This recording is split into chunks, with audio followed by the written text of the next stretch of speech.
do you really want to high five? Hi, welcome to the Bulletin Sports Show. This is the first of 4 Bulletin Sports shows brought to you by GUTV that we will have this semester. We talk about everything about Gonzaga basketball. We're the only podcast or video podcast that really does that. I'm Adam Marak. I'm the Gonzaga Bulletin online editor, and here with me today is Andy Bueller. I'm Andy Bueller. I'm the sports editor of the Gonzaga Bulletin.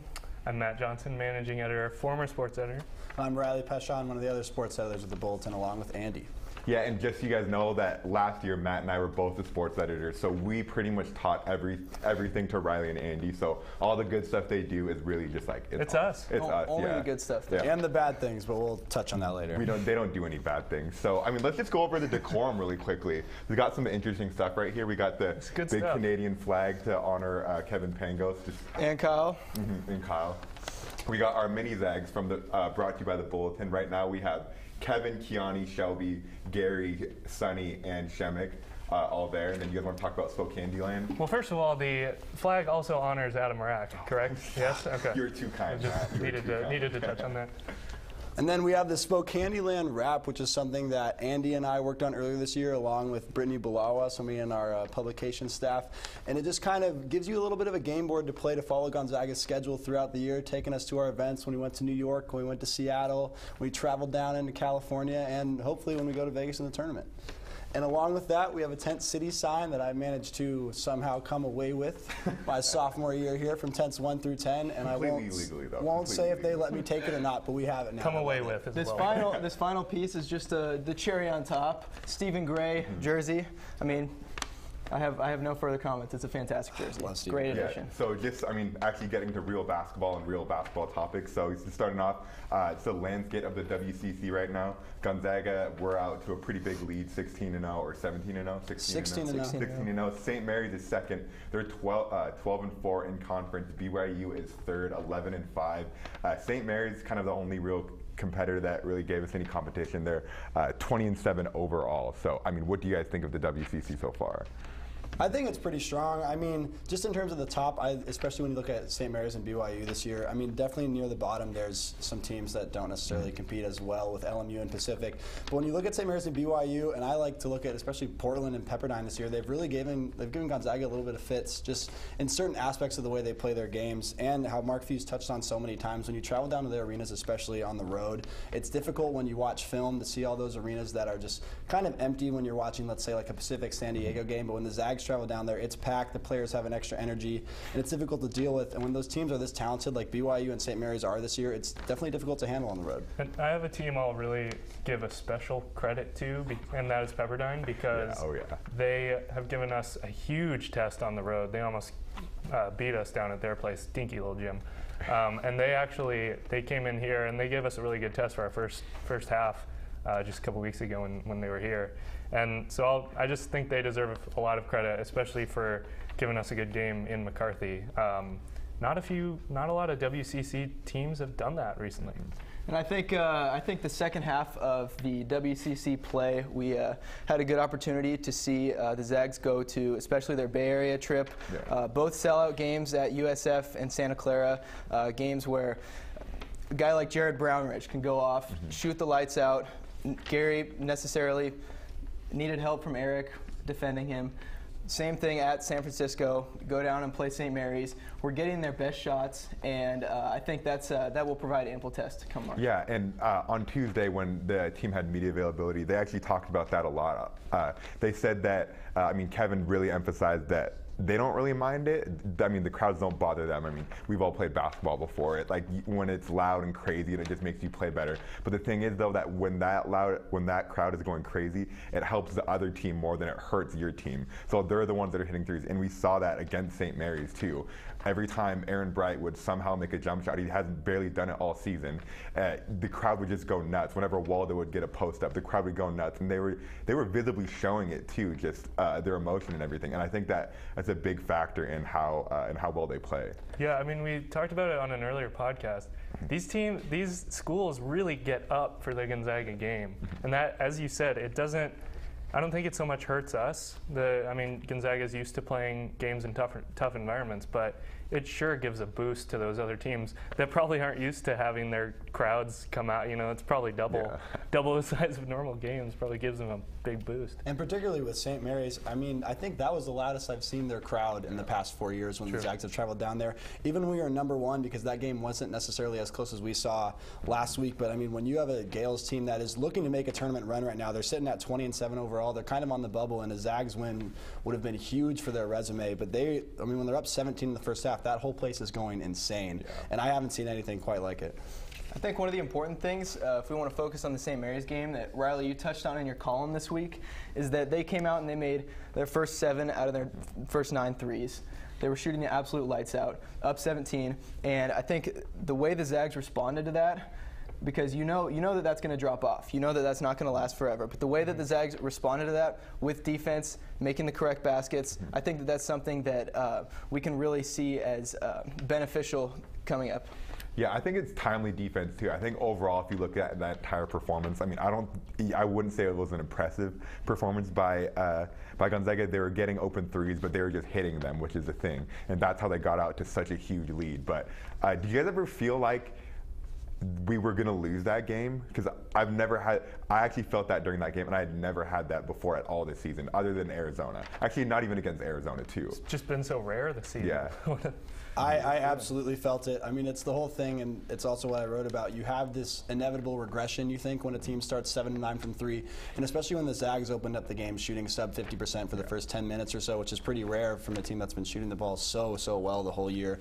But once in the second half that we kind of had fought back to maybe, I think it was a 1-point deficit in the second half from that 17-point deficit earlier, and then St. Mary's all of a sudden they shot it right back up to 9. Yeah. That's when I kind of started to worry, like, okay, the regression came. St. Mary's started playing a little bit worse basketball. The Zags up their play, but they're still down 9 at, I think it was with 13 minutes left at an important juncture of the game, and that's when I really started to think, okay, this might be the one that happens, the one that catches us off guard in WCC.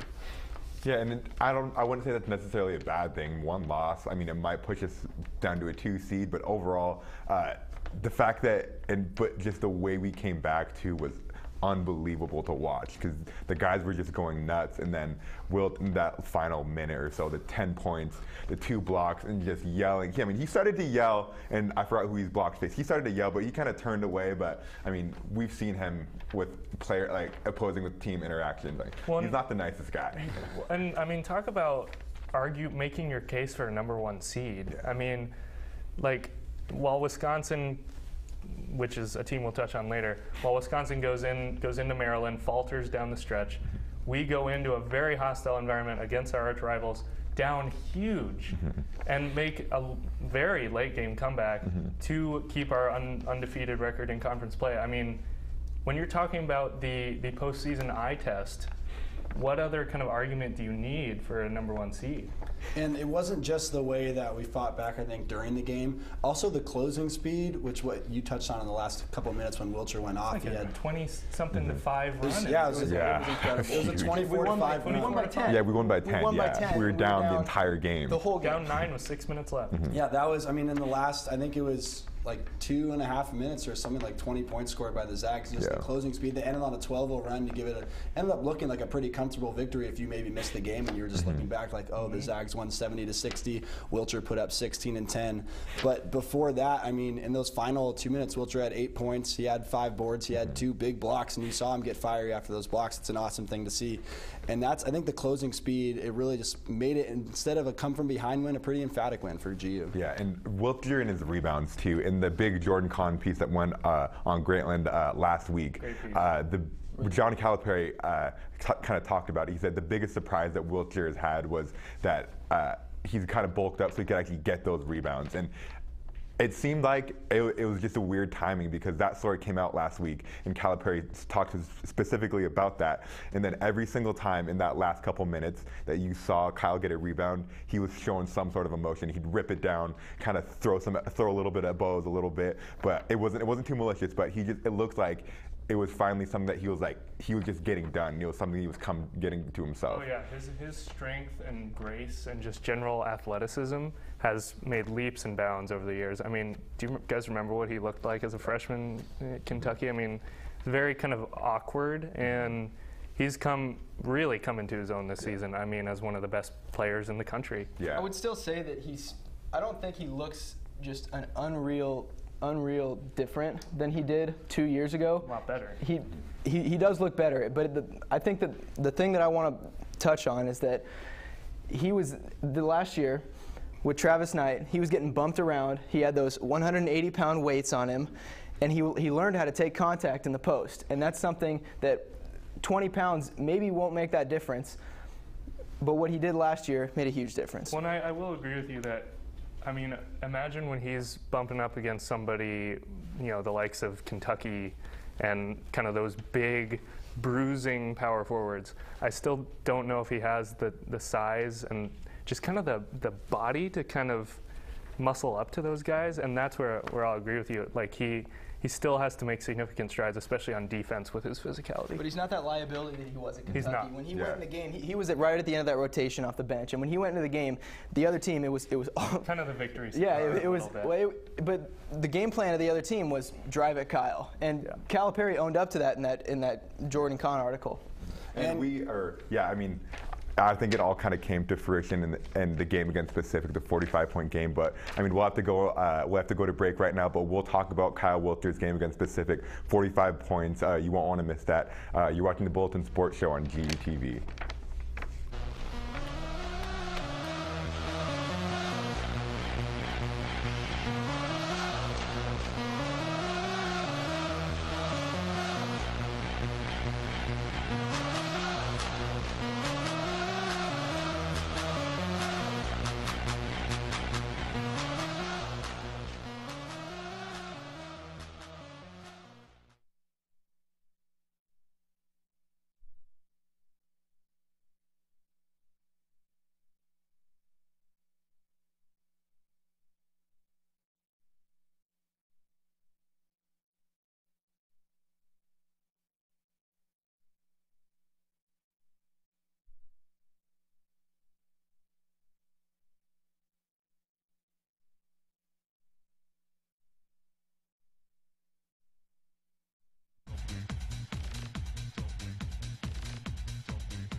Hi, welcome back to the Bulletin Sports Show on GUTV. Just a reminder, I'm Adam Rack here with the Bulletin Sports staff. We're just talking everything about Gonzaga basketball right now. And right before the break, we briefly mentioned Kyle Wilcher's unbelievable game against Pacific, 45 points on I don't know how many shots. It was less than 20, 22 shots, yeah, which is unreal for especially for a big man like that.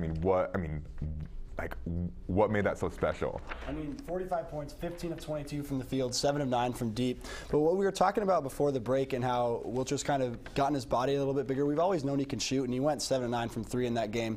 But the way he finishes down low and the way he can kind of create space now when he's creating position in the post just to get the ball, because we've always known that he can shoot the 3, but what Calipari brought up when Wilcher was coming over here and about his thoughts on was that he could always score down low as well. It's just a matter of, can he create position? Can he get the ball in the right spots? And can he kind of maneuver against those big bodies and take a little blow if he needs to while he's doing his kind of, unique finesse moves in the post? In Pacific, he absolutely just ran through them down low. The amount of open layups that he created for himself was pretty impressive as well. Yeah, kind of an important 45 too. They weren't really going to stop him ever, so I don't think the game was ever in a doubt. But it was pretty good. They hung with him. They were hitting threes. Uncomfortably a lot of points. Mm-hmm. Yep. 11 threes that game too, which is a liability for the Zags. Especially for a 10th in the WCC. Yeah, that's kind of a red flag a little bit, but. His game was just incredible. Mark Few talked about on Tuesday that it was a 45 points, but it never honestly felt like he had 45 points. No. All the shots were wide open, or just kind of stuff he's been doing all season with jumpers and short little runners and everything like that, of how just easy it looked. Few just said it looked like he had 30. I thought he had 30 points that in game, but I mean, just happened to score his third most in school history. just happened to. Just casually. Yeah, that was what was so impressive about it. And I think it really it was a pretty soft 45 in the sense of it wasn't a lot of buzz around it, but you slowly realize he continuously made baskets. And I actually watched the Pacific stream of that game, and hearing their announcers talk about Wilcher was pretty unreal. They were just over and over again. They didn't even know what to do. They after the first, he had 15 in the first 12 minutes or so, the announcers were just saying, you know what, he's going to keep getting his buckets, and I don't know if we have any one man who can stop him. And he was doing it in such a variety of ways. It was crazy. I don't think we've seen a whole lot of this year, just one guy being able to completely take over a game. I think one of the things that we've stressed about this team is that there's so many weapons. The whole starting five can score pretty much on will, and just seeing Kyle be able to do that, that's really reassuring approaching March. Yeah, it's really nice, especially you think about last year in early games. You had Pangos who dropped, I think, 30 in the Maui games to get, at least keep Zags in big, keep them in big contests like that. And this year you haven't necessarily seen that, like what you were saying, and it's something we harped on, is that it's nice to see the guys kind of spread the ball around, and to the point where we've asked maybe that certain players take more shots during the game.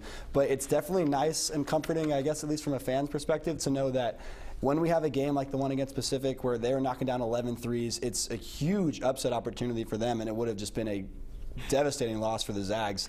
And I don't know how many points, if anybody else was even in double figures that game, but you had somebody who could absolutely take over and could score, and when the teams tried to take away the three from him, we went down low, or vice versa. Yeah, that kind of plays up into, we actually got a Twitter question from one of our followers. Andy, you got that question? Yeah, let me pull it up. What were you saying? Yeah, so just about Wilcher too, we really didn't, I don't know if we might have those players. They could, but it's not something that we're dependent on. St. Mary's, they're not going to last without Brad Waldo. If Brad Waldo goes out, they're probably barely a 20-win team. But with us, if you take Wilcher out, we'll definitely be worse. But it's not as impactful as some other players that some other teams could lose. So we have a Twitter question. We before the show asked all of our Twitter followers at Gonzaga Bulletin to just tweet any discussion topics, any questions they had about the team that we can. Yeah, we love getting questions in from people. We love interacting with the fans. We want more. These guys. This is from @BaskJesus. Who is the most important player for the Zags come tourney time to fuel a deep tourney run, and what does he need to do? Really interesting question. We could talk for hours about that. Get us going. Okay, I'll go first. I'll go first because I have a pretty strong opinion on this. I think it's 100% Domantas Sabonis. Okay, I'll preface it with this. I think that I don't think Kevin, Kyle, Shemek, or Gary are going to play bad. I think it's mainly due to the factor of he is the absolute X factor in making a deep run into the tournament. Those guys, Kevin, all those guys are going to put up points, be around 20 points, be around 10 points. But I think if he's back to his double-double form that he was at the beginning of the year, and that he has caught on really late. He had that kind of struggle during the middle of the year. But if he plays like he was playing at the beginning and now, then his team's going to be hard to beat with that guy coming off the bench. To build off of that, in the St. Mary's game, that was Domantas' that's the least amount of minutes he's played in the game since I think December 27th against BYU. He only had 15 minutes in that game, and it showed a little bit. It's nice when you have Wilcher, who ended up with 16 and 10, but Wilcher didn't really play that well in the initial 36 minutes anyway. And yeah, having that depth and having somebody who can slide in, especially with foul trouble, I think that's a great point with Sabonis I hadn't thought about before when you brought that up, is when he's in that form, you have that depth to have a double-double off the bench. It's really, really helpful in case Shemek were to pick up two easy, cheap ones in the first half. What really struck me when you read the question, Andy, was Kevin Pangos' ability to get a lot of shots up. And I think in terms, I feel like some of the guys like Wilcher and Sabonis, they're going to play the way they're going to play. I don't know if there's as much room for kind of change besides maybe giving Sabonis more minutes, which I'm totally in favor of. But I think when Kevin Pangos, which is rare, when he gets that kind of spark that he needs to put up shots and really needs to keep his team in the game, I think that can be a very good thing for the Zags and very important. Even remembering the NCAA tournament a few years ago, I think they beat West Virginia or something in the second round. Kevin Pangos really stepped up that game. Yeah. And I'll go back to Pepperdine at home. Kevin Pangos put up more double the shots he normally does in a game in the first half. Yeah. And they just needed that to keep pace. So I think against these really tough teams that the Zags are not going to be used to playing. I mean, they haven't, if they're matching up against maybe a number 5 or higher seed in the tournament, they're not going to have a lot of experience against those type of teams. So Kevin Pangos is going to need to be a team leader. He is the senior leader. Kyle Wilcher is not, you know, he's a new guy. Like Byron Wesley, they're kind of the new guys. So Kevin really needs to step up, put up a lot of shots. He's going to make a lot of them no matter what. So. And just to go to the question, so you think Pangos. I think I'm definitely on Sabonis. Riley, you're on, who do you think? It's tough after seeing what Wilcher did last week to not say Wilcher. But at the same time, it's a debate we've been having, at least in our circle all year, and I'm sure in other ones as well. Kevin still has the keys to this team, but Wilcher's the one who's, like, when we need a shot, he's the guy who's been taking it. I mean, you saw that at Arizona. Too. Yeah. But that could have just been a product of the out-of-bounds play from Few and that he had the open man. But that's a question I think I'm going to ask you guys really quick to build off of this. Who do you want taking the last shot? And just go to the first question, who do you think, and then answer Riley's question. I think Kevin Pangos has the keys. He's not my X factor. He doesn't have to score. He really doesn't have to score. He has to distribute, and he will, and he has a great assist-to-turnover ratio, and I have no doubt that will be what he will do in the tournament. We know he can score, but the guy that needs to score is Kyle Wilcher. Yeah. He's established himself, especially last week. I mean, that was his coming out party. He won Player of the Week in many different awards. This is a guy that he's going to be the #1 priority for defenses. He can score at pretty much every facet of the game. He can score down low. He can shoot the 3. And when it's not going for him in the 3, he goes down low, vice versa. It's got to be Kyle Wilcher. Yeah. And one thing for that, I'll just wrap up really quick. It's media, it's national media, but you take it what it's worth. But right now, more than ever, people are kind of looking at Kyle's numbers and being like, maybe he's not that far off of Kaminsky and Okafor. Maybe he should be considered in the Play of the Year category. But actually, let's touch on your question, Riley, after the break of who's going to take the last shot for GU. So we have to go to a break really quickly. You're watching the Bulletin Sports Show on GUTV.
Hi, welcome back to the Bulletin Sports Show, and here in the GUTV studio, just hanging out, talking some GU hoops right now. So Riley, let's get to you. Let's get right back to it. So what you got? Okay, you mentioned Wilcher in the same sentence as Frank Kaminsky of Wisconsin and Jahlil Okafor, the fantastic freshman out of Duke. I'm also going to throw Seth Tuttle in there. UNI. Yes, thank you, from Northern Iowa. But the four things the thing that those four have in common, great team. They're all the 4 PER leaders in college basketball right now. PER, for anyone who hasn't heard, it's player efficiency rating. It's kind of an encompassing metric created on a Basketball Reference that kind of measures just your overall impact on the floor. And right now, #1 in the country, Frank Kaminsky of Wisconsin. He's doing crazy things. People are really comparing him to how Olenek played on the G1 team. But second, right now, not Jahlil Okafor, not Seth Tuttle. It's Kyle Wilcher, especially after that explosive last week that he had. And it's a really tight race between Wilcher, Okafor, and Tuttle, whereas Kaminsky's kind of sitting at the top with some room. But Kyle's really, really thrown his name on the first-team All-American ballot. That was such a fast ascension. My God. I mean, He's number 2 in the country in player efficiency rating. Yeah. That includes both sides of the ball. You're talking a guy who was so one-dimensional coming into college, and even at Kentucky, he was one-dimensional. And now seeing that, I mean, that's really, really impressive. Yeah, and just to touch on, I mean, GU versus Wisconsin, we'll talk about that in a second, but I mean, it's not like his scoring has drastically gone up later in the year. He had those huge 30-point games in the NIT tournament, and then it's never really seemed like his scoring's gone up. So what's making his efficiency rating go up? That means it's his defense. That means he's actually playing well on defense and getting stops. I mean, and kind of doing the one thing that he's been criticized for ever since high school. And his rebounding totals have gone up for sure as well. He's only averaging 5.8 boards per game right now, but I mean, in the last couple, just last week, he had 7 boards against Pacific, and then he grabbed, I think it was 12 against St. Mary's, or 10 or 12. But yeah, his rebounding ability has definitely gone up, and he takes care of the ball. He's only averaging 1 turnover a game for someone whose usage rate is so high when he's on the floor, and I think that's really helped his numbers go up as well. But he's a great passer too. He's a great passer for a big. He's averaging almost 2 assists a game. Yeah. We have a lot of guys who, if they kind of get their heads together, they can pass pretty well. Yeah. Our bigs can. I mean, Shemek can make some great passes. It's a huge defensive liability playing against the Zags to throw the double out there, as we've seen throughout the year. And another team to do that against, what we were just mentioning, Frank Kaminsky in Wisconsin. And that's really when we're talking about the Zags seeding come March and the times that they'll play big games. It's Wisconsin and GU for that final number 1 seed. And the Badgers just dropped one at Maryland, and that I think might really hurt them. But do you guys think they could still threaten if they win out and the Zags win out? I mean, I think part of that is definitely just getting lost in the whole crowd surfing or crowd at the end of the game when crowds go on the court. But it's kind of getting lost in that of like that bigger issue. But I don't think it was that big of a loss for Wisconsin. I mean, Maryland, top 13 team, very really good, very fantastic freshman. Yeah, Des Wells is starting to get. He had a great game too. So honestly, like from what we've been hearing, that almost dropped Wisconsin out, but I don't think that is really a bad loss at all. Here is their bad loss though. 67-62 at Rutgers on January 11th. Now, if we're talking bad losses, that's a bad loss. It's about as bad as it's going to get. I don't think Kaminsky played in that game, did No, he? he was hurt that game. Okay, so that's a factor, and the tournament committee will consider that, obviously. But I mean, you look at the Zags though, and the number that I think is so important, besides the 5-1 against top 55 PPI teams, is they don't have a bad loss. When you look at the bad loss category on a resume, there isn't one. There's a loss against Arizona that honestly you can view as a neutral game pretty much at this point, a 3-point overtime loss on the road against an Arizona team. That's I think a lot of people do consider it pretty neutrally. Like they know the Zags were in control of that game for 95%. You know, on the road in McHale, 14,000 people going nuts, ESPN game, everything, and then we lost by 3. I mean, it's still with a shot to win. With a shot to win it, yeah. We were up most of the second half as well. I mean, you look at the Zags schedule. Last week, if we would have lost to St. Mary's, no one would have pointed to that and say it was a bad loss. That's a rivalry game on the road in front of a sold-out crowd on national television. That's not a bad loss. But when we're talking about the number 1 seed, teams that are the number 1 seed are the teams that are winning those games. Yeah. And when we're talking about GU and Wisconsin, GU has won those games, and it's tough for Wisconsin because they're not playing bad basketball. They didn't play bad against Maryland. No. They just happened to lose, and I think that will lend itself to the Zags getting the number 1 seed. And I think a big thing, 1 or 2, like let's say the Zags were to falter, hopefully not on senior night this weekend, but maybe in Vegas, that 1 or 2 is going to happen in Seattle. It's going to happen, or at the very least in Portland, in the Pacific Northwest. And that is such a big positive for this team that's really struggled making it to the Sweet 16 and beyond in recent years, to have those first couple games be in Seattle and be at a location that we play at every year for Battle in Seattle, and that there's a huge fan base over there. Familiarity. All works for us. Those are home games if they're in the Northwest. It's 2 home games. I mean, I don't want to write it down, but like you could definitely write it down that we're going to get to the Sweet 16 because of that. So that's all the time we have for this show, sadly. We'll be back next week at 3 o'clock at the same time, right here, same seats, hopefully everything. So I'm Adam Marak, Andy Bueller for Andy Bueller, Matt Johnson, Riley Pechon. You're watching the Bulletin Sports Show on GUTV. You guys have a good night and enjoy the San Diego game and BYU game as well. Happy senior night. Happy senior night. Go Zags.